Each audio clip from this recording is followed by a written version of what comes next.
ఏం చేస్తున్నారంటే యేసు ప్రభువుతో ఏం చేస్తున్నారంటే తర్కిస్తాం అంటే ఏంటి? వాదన పెట్టుకోవటం. మరి మీరేంటి నాతో వాదన పెట్టుకోరు? నిజంగా అర్థమవుతుందో మీకు? వాదన అంటే గొడవ కాదు. ఏ విషయాన్ని చెప్తున్నప్పుడు కూడా ఎవరు మాట్లాడి ఇది కరెక్టా కాదా, ఇది చెప్పేది నిజమా కాదని మీరు ఎందుకని అడగరు? ఇక్కడ యేసు ప్రభు వారిని మరి అక్కడ ఉన్నటువంటి పరిచయులు ఏం చేస్తారంటే ఆయన్ని కొన్ని విషయాలు అడుగుతున్నారు. అర్థమవుతాం మీకు ఏమన్నా? మరి స్టార్ట్ చేస్తే చదివితే బాగుంటుంది. 12 నుంచి మనం కొన్ని విషయాల్ని ధ్యానం చేస్తాం. 8వ అధ్యాయం యోహాను సువార్త 12 నుంచి మాట్లాడదాం. మరలా యేసు కాబట్టి ఆయన ఏమనంటే, నేను లోకానికి వెలుగును, నన్ను వెంబడించువాడు చీకటిలో నడవక జీవపు వెలుగు కలిగి ఉండునని వారితో చెప్పాను. కాబట్టి పరిసయ్యులు, ఇప్పుడు అర్థమైందా? కాబట్టి పరిసయ్యులు నిన్ను గూర్చి నీవే సాక్ష్యం చెప్పుకొనుచున్నావు, నీ సాక్ష్యం సత్యం కాదని ఆయనతో అనగా, నీవు ఇచ్చేటువంటి సాక్ష్యం సత్యం కాదని యేసు ప్రభుతో పరిచయులు చెప్తున్నారు. ఆయన ఏమన్నాయంటే, నేను గొప్పవాడిని అని అనుకుంటాం, అది మంచిది కాదని పరిచయులు అంటున్నారు. అర్థమవుతుందా? ఒక విషయాన్ని మనం జాగ్రత్తగా మాట్లాడాలి. ఎందుకంటే మాట్లాడేటప్పుడు మనము ముందు వెనక లోతు ఎత్తు ఇవన్నీ తెలుసుకున్న తర్వాత మనం మాట్లాడాలి. పరిచయులు అంటే ఏంటంటే వారి యొక్క విధానం ఏంటంటే పరిచయం చేసే విధానం. అంటే బైబిల్ గురించి తెలుసు కానీ వారికి కొత్త నిబంధన గురించి వారికి తెలియదు. కానీ వాళ్ళు దేని గురించి బాగా తెలుసు అంటే ధర్మశాస్త్రం గురించి వారికి తెలుసు. ధర్మశాస్త్రం అంటే ఏంటిది? ధర్మశాస్త్రం అనగా పాత నిబంధన గురించి వారికి బాగా ఎరిగిన వారు కనుక యేసు ప్రభు వారు కొత్తగా వస్తే ఆయన్ని తరిగిస్తా ఉన్నారు, నువ్వు మాకు చెబుతున్నావు ఏంటని. అట్లాగా కొన్ని విషయాల్ని మనం ఏం చేయాలంటే, మరి ఇందాక ఆ పేరేంటి విజయం గారు విజయవాడ వెళ్తున్నారు, ఇంకోసారికి వెళ్తున్నారు, ఎక్కడికి వెళ్ళా మనకేం సంబంధం లేదు. బైబిల్లో ఉన్న విషయాలు మనకు కావాలి. అర్థమైనా? ఎక్కడికి వెళ్ళినా దేవుడు ఉన్నాడు, కానీ నువ్వు ఎక్కడున్నావనే తెలుసుకోవాలి. ఎక్కడికి వెళ్ళినా దేవుడు ఉన్నాడు కానీ నువ్వు ఎక్కడున్నావు? అదే మాట పరిచయం చేస్తున్నాడు. ఏమన్నాయంటే 13వ వచనంలో, కాబట్టి పరిచయులు నిన్ను గూర్చి నీవే సాక్ష్యము చెప్పుకొనుచున్నావు, నీ సాక్ష్యము సత్యము కాదని ఖచ్చితంగా యేసు ప్రభువు చెప్తున్నాడు. అది గెలవడెళ్తున్నాడు, గురువు వెళ్తున్నాడు సమస్య కాదు.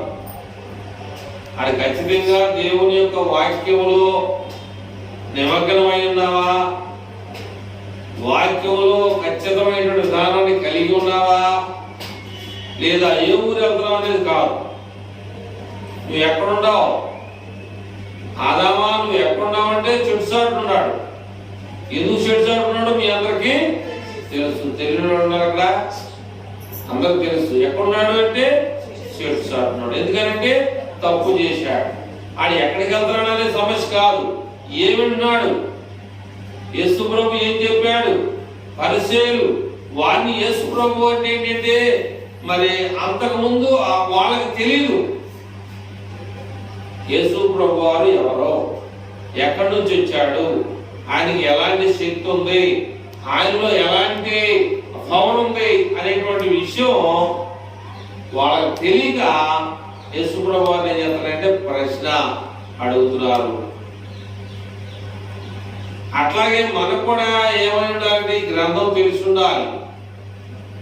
ఈ గ్రంథం అనేది తెలియకపోతే మనం దేవుని యొక్క మాటల్ని వినలేము. మీరు ఎవరైనా పోటాటని నేర్చుకుంటారా? మా అర్థమవుతుందా? ఎవరికైనా పోటాటం, జగడం, గొడవ నేర్చుకుంటారా? నేర్చుకుని ఉన్నారా? నేర్చుకుంటారా? పోటాటలు నేర్పేటువంటి బైబిల్ కాలేజీ ఉందో లేదు నాకు తెలియదు, కానీ బైబిల్ కాలేజీలు ఉన్నాయి. బైబిల్ క్షుణ్ణంగా నేర్చుకోవడానికి బైబిల్ కళాశాలలు ఉన్నాయి. బైబిల్ బాగు చేస్తారు, వారు అన్నం పెడతారు, చక్కని మంచం ఇస్తారు, దుప్పటి నీదే, తినే కంచం గ్లాసు నీదే. మీలో ఎవరైనా వెళ్తారంటే కాకినాడలో ఉంది, విజయవాడ ఉంది, మెడ్రాస్ లో ఉంది, నేను రికమెండ్ చేస్తే పెట్టుకుంటారు. అట్లాగా మరి పోటాట అనేది నేర్చుకో. ఎన్ని సంవత్సరాలు ఈ పాటలు పాడుతున్నప్పుడు నట్లు కొడతా పాడుతున్నాం, నట్లు కొట్టుకుంటూ పాడుతున్నాం. నీ కళ్ళ ముందు నీకు పాటల పుస్తకం ఉంది, నీ కళ్ళ ముందు పాటల పుస్తకం ప్రింట్ అయి ఉంది, కానీ నువ్వేం చేస్తున్నావు? ఎలిగెళ్ళినట్టు కాలేదు, ఎలిగంటే స్పీడ్ కలిగింది, నత్త వెళ్ళినట్టు వెళ్తే నత్త నడకంట. చాలా నీ మాట గట్టిగా ఉండాలి. అర్థమైనా పాట పాడేటప్పుడు కానీ వాక్యం చెప్పేదని అక్కడ మాట అంటాడు. కొరింథీయులకు రాసినటువంటి పత్రికలో, కొరింథీయులకు రాసినటువంటి మొదటి పత్రికలో 13వ అధ్యాయం మొదటి పత్రిక 2వ కొరింథీ చూద్దాం ఒకసారి. ఫైనల్ గా కొరింథీయులకు రాసినటువంటి పత్రికలో మొదటి కొరింథీ 13వ అధ్యాయం చూద్దాం. మొదటి కొరింథీ 13వ అధ్యాయాన్ని చూద్దాం. అక్కడ మనుషుల భాషలతో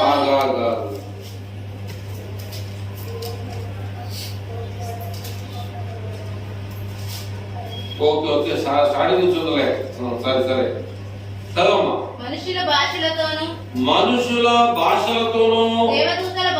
దేవదూతల భాషలతోను నేను మాట్లాడినను ప్రేమ లేని వాడినైతే మ్రోగేడు కంచు గణగణలాడు తాళమునై ఉంటాను అన్నాడు. ఆ మ్రోగేడు కంచు మాట గట్టికొస్తుంది కానీ మనం మాట్లాడాల. అదొద్దా? మోగేడి కింద పడితే చెంబు, వంటగదిలో ప్లేట్ పెడితే ఎంత మొద వస్తుంది?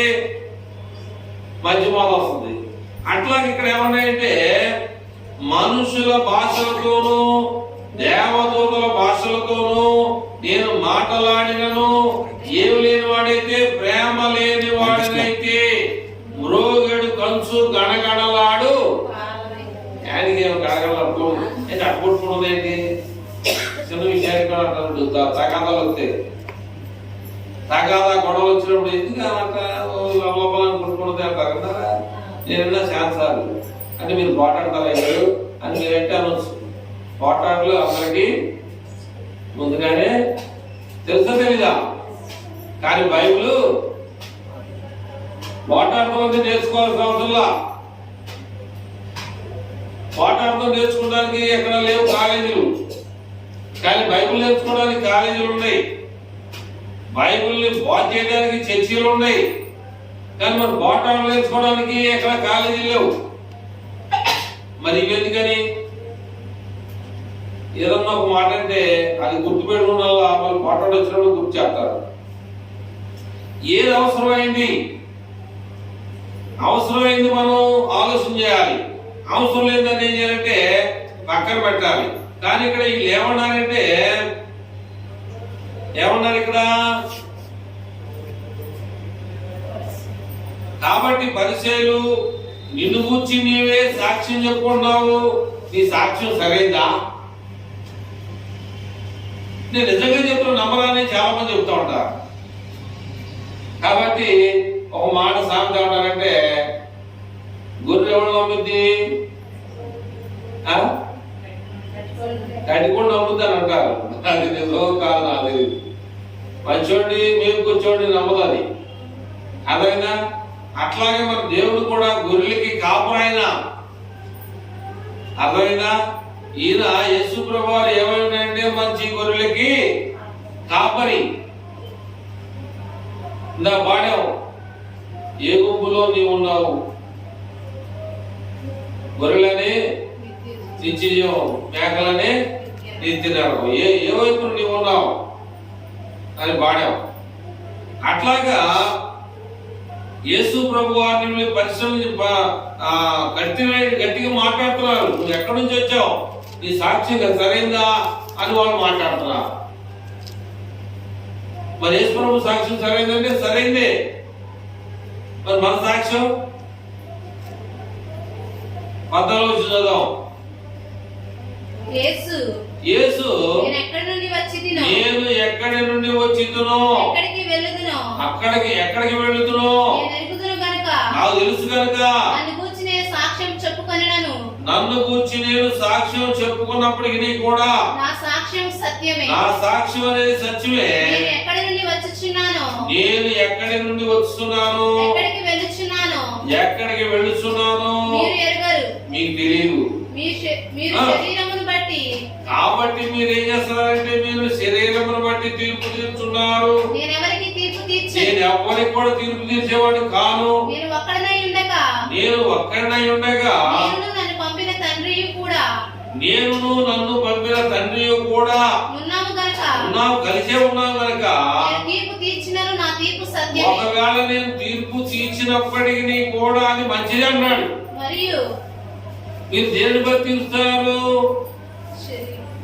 10 మంది చెప్పి ఈ అబ్బాయిని కొట్టాడంటే ఆడు మాట 10 మంది మాట చెల్లుంది. ఇక్కడ భూమి మీద, ఈ భూమి మీద కోర్టు ఉంది.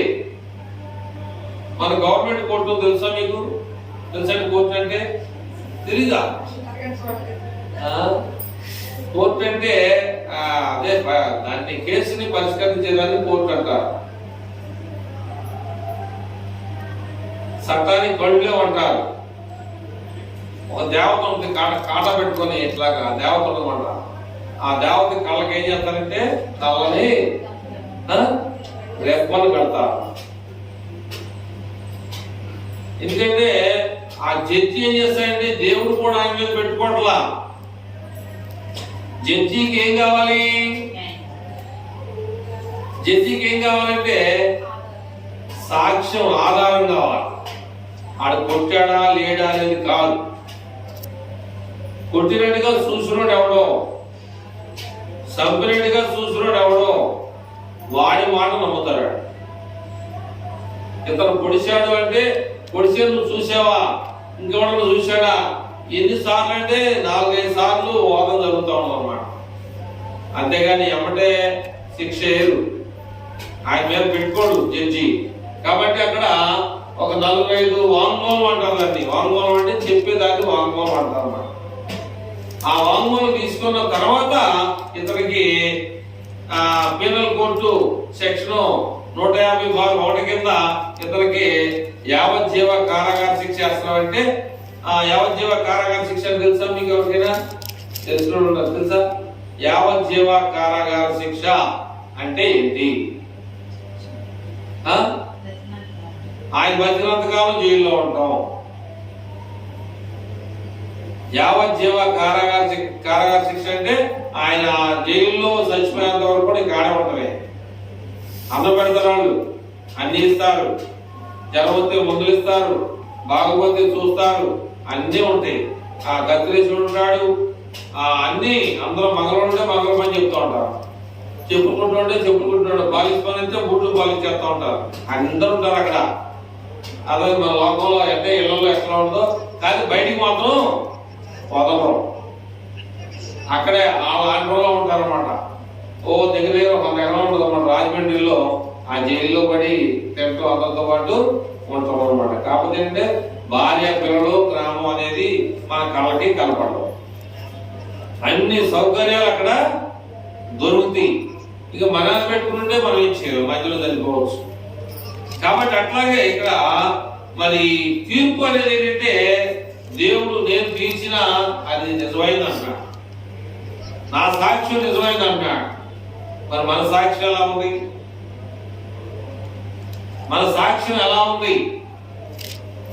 అక్కడ ఏమన్నాడు దేవుడు? ఏమన్నాడంటే 12వ వచనంలో, నేను లోకమునకు వెలుగును, నన్ను వెంబడించువాడు చీకటిలో నడవక జీవము వెలుగు కలిగి ఉండని వారితో చెబుతున్నాడు. కరెంట్ పోతే ఎంతసేపు ఉంటాం? ఇంట్లో ఎక్కువసేపు ఉండలేము. అంటే ఆ వెలుగు కన్నా గొప్ప వెలుగు ఇది. ఇది కరెంట్ కన్నా చాలా మంచి వెలుగు. ఇది జీవాన్ని ఇచ్చే వెలుగు. ఇది మనలను ఎక్కడ తీసుకెళ్తుంది అంటే పరలోకానికి తీసుకెళ్ళగలిగినటువంటి వెలుగే ఉంది. ఇక్కడ మళ్ళొకసారి మనం చదువుతాం.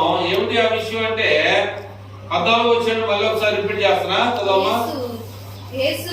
యేసు నేను ఎక్కడి నుండి వచ్చిదునో ఎక్కడికి వెళ్ళేదనో నాకు తెలుసు గనక నన్ను గూర్చి నేను సాక్ష్యం వచ్చినను. నా సాక్ష్యం మంచిదే. నేను ఎక్కడి నుండి వచ్చున్నానో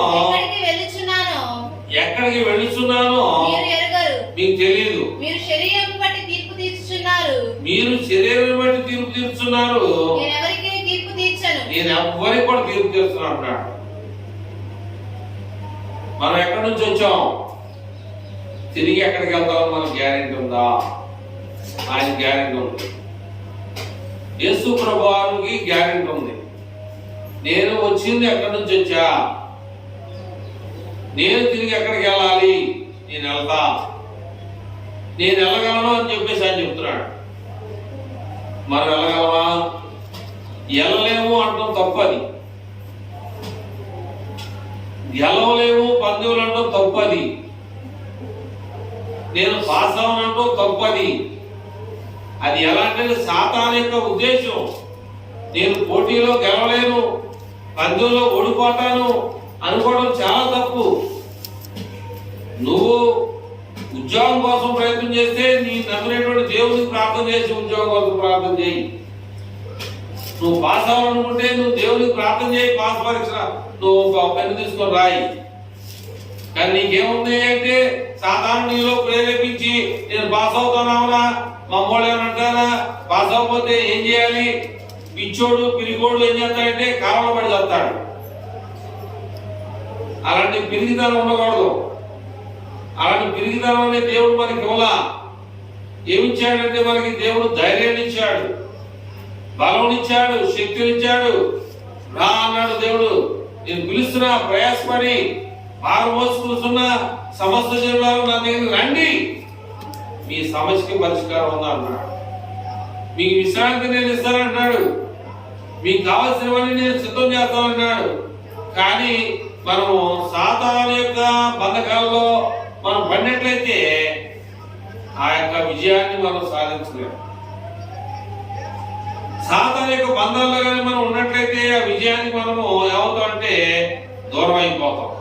కాబట్టి ప్రియమైనటువంటి వాళ్ళారా, 18వ చదువు మనం. నన్ను గూర్చి నేను సాక్ష్యము చెప్పుకొనువాడను, నన్ను పంపిన తండ్రియు నన్ను గూర్చి కూడా ఆయన కూడా చెప్తున్నాడు. నేను తప్పుడు అయితే మంచుడు కదా చెప్తాడుగా. నేను ఆయన తండ్రి పంపాడు భూలోకానికి. వచ్చిన తర్వాత ఈ భూమి మీద నేను చేసేది తప్పు అయితే నా తండ్రి కూడా ఇతను మంచుడు కదని ఆయన దగ్గరికి తీసుకెళ్ళాడు. కనుక ఇక్కడ చాలా జాగ్రత్తగా మనం ఆలోచించినప్పుడు నన్ను గూర్చి నేను సాక్ష్యము చెప్పుకోనవాడను నన్ను పంపిన తండ్రి నన్ను గురించి సాక్షిస్తున్నాడు అని చెప్పాను. చదువు. వారు ఏమంటారంటే మళ్ళీ అక్కడ ప్రశ్న చేశారు, నీ తండ్రి లేని వాడు ఎక్కడ ఉన్నాడు అని ఆయన అడుగగా యేసు కాబట్టి ఏమంటే మీరు నన్నైనను నా తండ్రినైనను ఎరుగరు, నన్ను ఎరిగి ఉండిరా, నేను కానీ నీకు తెలిస్తే నా తండ్రి కూడా మీకు తెలుస్తుందని చెప్తున్నాడు. అంటే యేసు ప్రభువు దేవాలయంలో బోధించుండగా కానుక పెట్టినటువంటి చోట ఈ మాటలు చెప్పాను. ఆయన వెళ్ళవలసినటువంటి కానీ ఇంకా రాలేదు కనుక ఎవడు కూడా ఆయన్ని పట్టుకోవడానికి అవకాశం లేదు. కొద్దిగా మరి ఒకప్పుడు ఆయన మరొకప్పుడు ఆయన వెళ్ళిపోవచ్చున్నాను కాబట్టి ఆయన ఏమన్నాడంటే నేను వెళ్ళిపోతున్నాను, మీరు నన్ను వెతుకుదురు గాని మీరు నన్ను దేవులాడతారు గాని పాపములోనే ఉండి చనిపోవదురు, మీరు మీ పాపములో ఉండి చనిపోతారు అన్నాడు. నేను వెళ్ళి చోటికి మీరు రాలేదని వారితో చెప్పాను. నేను వెళ్ళే చోటికి మీరు రాలేరని వారితో చెప్పాను. అందుకు యూదులు నేను వెళ్ళి చోటికి మీరు రాలేరని ఈయన చెప్పుచున్నాడే. వాళ్ళు ఏమన్నారంటే ఈయనే తప్పుకొని ఈయన వెళ్ళిపోతాడా అని చెప్పుకొని అంటే ఎవరికి నోటికి ఏదొస్తుంది మాట్లాడేవి. ఆ టైం వచ్చింది అన్నాడు ఆయన. వీళ్ళు ఏమన్నారంటే న్యూతం ఒప్పుకుంటాం అన్నాడు. కాబట్టి ఆయన ఏమన్నాయంటే నేను ఒకవేళ చనిపోయిన తర్వాత మీరు నా దగ్గర రాలేరా బాబు, కానీ తర్వాత మనం ఆయన్ని చాలా ఇబ్బంది పెట్టాం, ఆయన చెప్పిన మాటలు నిజమని చెప్పేసి మనం తెలుసుకోలేము అని చెప్పేసి మీరు చాలా బాధపడతారు, ఆ విషయాన్ని మీరు చాలా గుర్తుపెట్టుకోండి చెప్పేసి యేసుప్రభువు వారు పలికినటువంటి మాటలో ఇవి అని మనం జ్ఞాపకం చేసుకుంటా ఉన్నాం. చదవమ్మా. అప్పుడు ఆయన మీరు క్రింది వారు, ఇక్కడ ఏమన్నాయంటే మీరు క్రింది వారు, నేను పైనుండి వాడను, నేను పైనుండి వాడను, మీరు క్రింది వారు నేను పైనుండి వాడను, మీరు ఈ లోక సంబంధులు, మీరు ఈ లోక సంబంధులు, నేను ఈ లోక సంబంధిని కాగా మీ పాపములోనే ఉండి మీరు చనిపోవద్దని మీతో చెప్పితిని.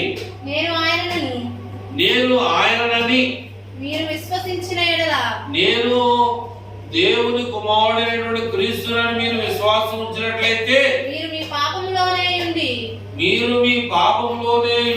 చనిపోదురని వారితో చెప్పెను. కాబట్టి వారు నీవెవరని ఆయన అడగగా యేసు వారితో మొదటి నుండి నేను మీతో కాబట్టి చెప్పింది అంటే మొట్టమొదటి చెప్పిన విషయాలన్నీ కూడా మళ్ళీ మీరు ఎవరు అని చెప్పేసి మీరు మాట్లాడుతున్నారు విషయాలు అక్కడ చెబుతా ఉన్నాడు యేసుప్రభువు. కనుక ప్రియమైనటువంటి వాళ్ళారా,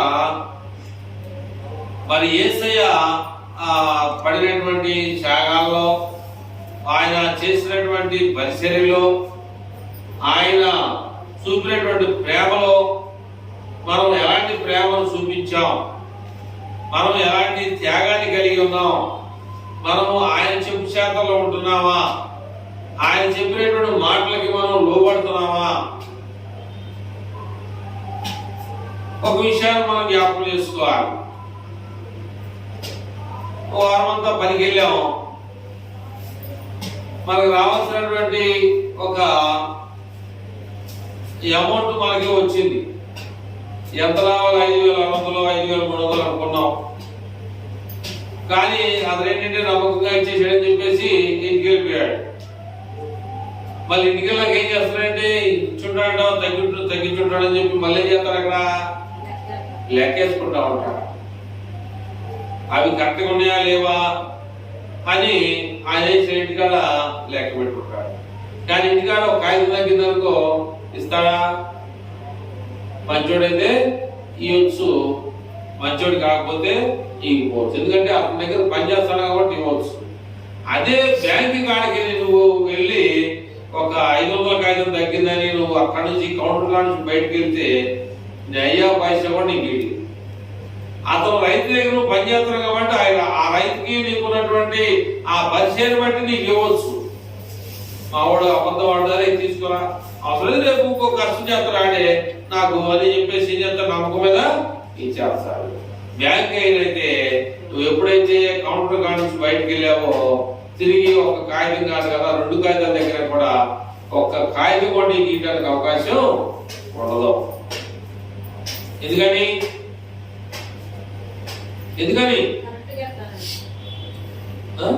తగ్గినగా కరెక్ట్గా ఇచ్చాడు. తగ్గినగా నువ్వు ఆ కౌంటర్ దగ్గర ఆయన ముందే లెక్క పెట్టుకోవాలి. నీ రైతు కావాలంటే ఇంటికి లెక్క పెట్టుకుని నీకు ఇచ్చాడు. ఇతను నీకు రైతు కాదు, నీకు బంధువుడు కాదు, నీ స్నేహితుడు కాదు, అతను కూడా ఒక ఉద్యోగం చేస్తాడు. ఆ కాగితాలు ఆయన కాదు. ఆయన ఉద్యోగం కూలి కోసం వచ్చాడు. ఆయన అక్కడ కూలి పని చేస్తున్న ఒక కాగితం దగ్గర ఆయన జేబులేసి అక్కడ కలిపి పెట్టాలి సాయంత్రానికి అలా.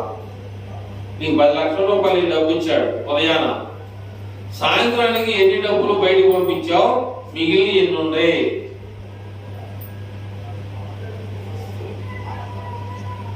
అడగనుకున్నారా? ఖచ్చితంగా చెప్పాలి. అక్కడ నీకు 10 లక్షల్లో బయటికి ఎంత పంపించావు, తిరిగి నీ దగ్గర బ్యాలెన్స్ ఎంత ఉంది, అది లెక్క అప్పచెప్పాలి. ఆఖరికి 10 రూపాయల కాగితం తగ్గినా కూడా నీ జేబులు వేసి అందులో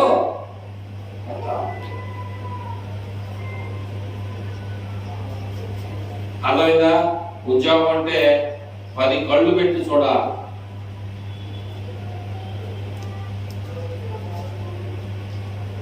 ఇంటి పనుల్లో చాలా సార్లు నాకు డబ్బులు తగ్గిపోతే నా జేబులు వేసి అందులో వేసి కట్టాల్సి వచ్చింది. 100-200 కాదు, వేలంలో పోయింది. ఫస్ట్ తెలియక లెక్క ఇచ్చేదా పుచ్చుకునే కాదు తెలియక నా డబ్బులే పోయింది. జేబులు వేసి నాకు తెలీదు నీకు ఇచ్చాం. బుక్లోనైతే 4,000, 10,000, 12,000 వచ్చింది. మరి మా దగ్గర 11,000 వచ్చింది. మిగిలిన డబ్బులు ఏమంటారు? ఏం చేయాలి? నీకే ఇచ్చేసాము పుస్తకాలకు, నువ్వే వచ్చి చేస్తున్నావు, ఏమో మాకేం తెలుసు అని చెప్పేసి ఎంత నమ్మకం కూడా మనం ఏం చేయాలంటే లెక్క పెట్టేటప్పుడు డబ్బులు చాలా చేతుల నుంచి ఏమవుతుందంటే ఎక్కువ వెళ్ళొచ్చు, తక్కువ వెళ్ళొచ్చు. అందుకని ఏం చేయాలంటే బ్యాంక్ వాడు ఏం చేశాడు, లెక్క పెట్టే మిషన్ పెంచాడు.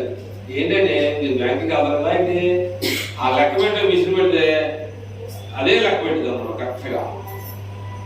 నువ్వు చేతితో 100 లెక్కేసావు ఒక పావుగంట సేపు, నిమిషంలో అక్కడ పెట్టే లోపల అట్లా పెట్టి నువ్వు చుంచేసాడనుకో నీకు అలా నెంబర్ చెప్పేస్తాను.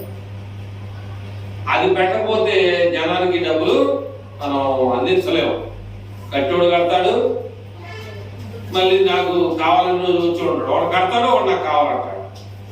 కట్టేవాడు తీసుకోవాలి, కావాలన్నాడు కూడా కాకి తీసుకోవాలి. వాటన్నిటికీ సాయంత్రానికి ఆయన చెమటలు పడతాయి అన్నమాట. సరిపోయినా చాలేదా, సరిపోయినా చాలా లేదనుకుంటే ఇంటికాడ కానీ తీసుకొచ్చి అందులో వేసుకెళ్ళి పెట్టాలి. అట్లాగే ఇక్కడ దేవుడు ఏం చెప్తున్నాడంటే నా సాక్ష్యం సరైంది, నేను చచ్చిపోయినా కూడా తిరిగి నన్ను ఎవరైతే పంపించారో నేను ఆయన దగ్గరికి వెళ్ళగలను. మీరు వెళ్తారా? నేను వెళ్ళే చోటుకి మీరు రాలేరని చెప్పేసి ఆయన గట్టిగా చెప్పాడు. నేను వెళ్ళే చోటుకి మీరు రాలేరు కాబట్టి ఆయన ఏమన్నాడు, మీ పాపంలో ఉండి మీరే సావన్నారు. కాబట్టి ప్రియమైన వాళ్ళరా, ఎందుకు ఈ విషయాలు మనం నేర్చుకోవాల్సి వచ్చిందంటే మన జీవితాల్ని వెలుగులోకి తీసుకెళ్ళాలి, చీకటి కాదు.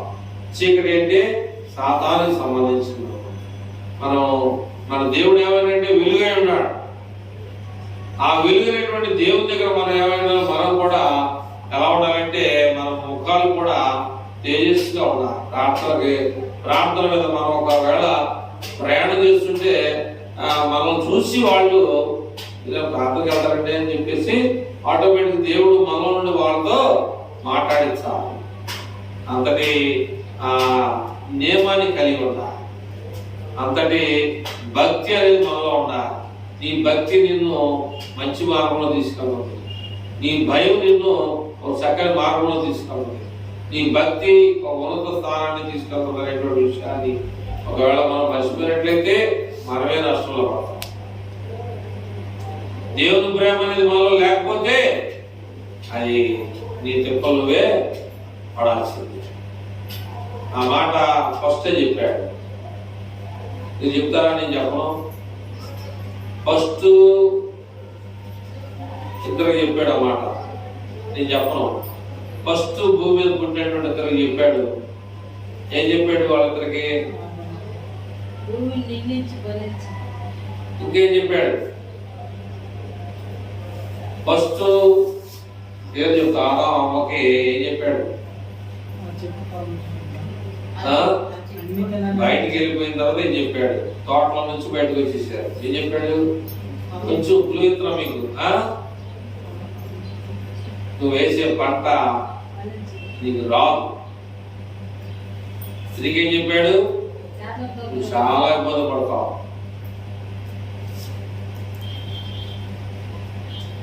ఒక్క చేసిన పనికి ఊపు నేర్చినట్టు అమ్మ చేసిన పనికి ఆదాయం కూడా ఏడ్చాడు. అదైందా? అందరూ పంచుకోవాల్సిందే వాళ్ళు చేస్తే. అట్లాగా మనం చాలా జాగ్రత్తగా ఈ లోకంలో జీవించడం మంచిదే, కానీ దేవునితో జీవించడం చాలా గొప్ప విషయం.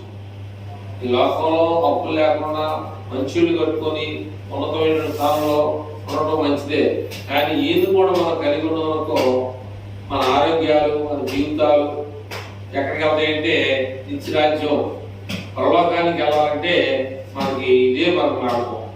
ఈ బైబిల్ గ్రంథం ఒకటే మన మార్గం అన్నమాట. ఇంకా నువ్వు ఎక్కడికి వెళ్ళా కానీ ఈ లోకంలో ఎన్ని మందులు ఆడే కానీ ఏమి ప్రయోజనం లేదు. ఇదే మనకు ముందు. ఈ మందులు మనం ఎప్పుడు కూడా ఏం చేయాలంటే, మనకి జ్వరం వచ్చినప్పుడు పిల్లలు వేసుకుంటాం మంచిదే, కానీ ఇది కూడా వేసుకోవాలి. ఈ వాక్యం కూడా మనం నెమరేసుకోవాలి. చిన్నపిల్లలకి కొంచెం ఆ జ్ఞానం పొద్దున ఏం చేసిందంటావా, జ్వరం వచ్చినట్టుంటే ఈ సగం మొక్కేమని వెళ్ళేసే ముందు చిన్న ప్రార్థన చేసి అంటే పొద్దుకు లేచి రాత్రం అంటారు ఎవరు సన్ని. అట్లాగే ఏసురత్వం చేయమని అమ్మాయి అని ఆడికి వెళ్ళేసింది. ఆడ భర్తకి ఏసురత్వం చేయమని అంటే తెలియదు కదా. మనం అంట తెలిసిన అట్లా ఎట్లా కాదు ఆడే ఏంటి భర్తకి ఏసురత్వం చేయమని. అట్లాగే మనం కూడా కొంత దేవుణ్ణి వెళ్ళేసుకునేటప్పుడు ప్రార్థన చేసుకుని ఆయన తెలుసుకోవాలి. అప్పుడు మనకి ఏం జరుగుతుంది? మేలు జరుగుతుంది. అంతవుతా తెలుగు చెప్పేది అమ్మాయి అనిత నీ పేరు ఏముంది? నందిని. అట్లాగే ఇవన్నీ కూడా మనం సూత్రాలు పాటిస్తే మంచిగా వెలుగులో ఉంటాం. అలా ఉండాలని యేసయ్య చెప్పాడు. ఏమన్నా చెప్పింది ఆ యేసయ్య మాట మీరు విన్నట్లయితే, నేను విన్నట్లయితే, మనం అందరం కూడా మంచిగా జీవించాలనేది యేసయ్య ఉద్దేశం. ఆ యేసు ప్రభు చెప్పిన మాట ప్రకారంగా మనం అందరం కూడా కొనసాగాలని, అలా నడవాలని, మీకేమన్నా బైబిల్ బాగా తెలిస్తే ప్రశ్న వేయాలని మిమ్మల్ని కూడా కోరుకుంటూ దేవుని మాటల్ని ముగిస్తా ఉన్నాను. కళ్ళు మూసుకొని ప్రార్థన చేసుకుందాం.